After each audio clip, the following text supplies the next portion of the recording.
The lion and the clever rabbit. ఒకప్పుడు ఒక దట్టమైన అడవిలో విక్రమ అనే ఒక భయంకరమైన సింహం ఉండేది. అది ప్రతిరోజూ చాలా జంతువులను వేటాడి తినేసేది. అడవిలోని జంతువులన్నీ దానిని చూసి గజగజ వణికిపోయేవి. అడవిలోని జంతువులన్నీ ఒకరోజు సమావేశమయ్యాయి. ప్రతిరోజూ ఇంతమంది చనిపోవడం కంటే ఏదో ఒక పరిష్కారం ఆలోచించాలని ఒక ఏనుగు ఒక జింక చర్చించుకున్నాయి. జంతువులన్నీ కలిసి విక్రమ దగ్గరికి వెళ్లాయి. మహారాజా, మీరు వేటాడకండి, మేమే రోజుకు ఒక జంతువును మీ దగ్గరికి భోజనంగా పంపిస్తాము అని ఒక జింక ధైర్యంగా చెప్పింది. విక్రమ దానికి సరేనన్నాడు. ఒకరోజు చతుర అనే ఒక తెలివైన కుందేలువంతు వచ్చింది. చతురకు చావడం ఇష్టంలేదు. అది తన ప్రాణాలను మరియు అడవిని కాపాడుకోవడానికి ఒక అద్భుతమైన ఉపాయం ఆలోచించింది. చతుర కావాలనే సింహం దగ్గరికి చాలా ఆలస్యంగా వెళ్ళింది.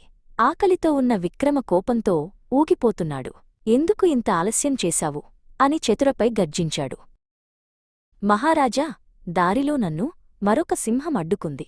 అది మీకంటే నేనే బలవంతుణ్ణి అని చెప్పింది అని చతుర వినయంగా అబద్ధం చెప్పింది. అది విన్న విక్రమకు పౌరుషం పొడుచుకొచ్చింది. ఈ అడవికి నేనే రాజును. మరొక సింహం ఎక్కడ ఉంది? నన్ను వెంటనే దాని దగ్గరికి తీసుకువెళ్ళు అని విక్రమ ఆవేశంగా అరిచాడు. చతుర అతడిని తోడ్కుని వెళ్ళింది.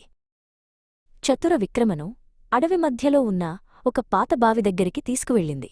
మహారాజా, ఆ సింహం ఈ బావి లోపలే దాక్కుంది, చూడండి అని చతుర చెప్పింది.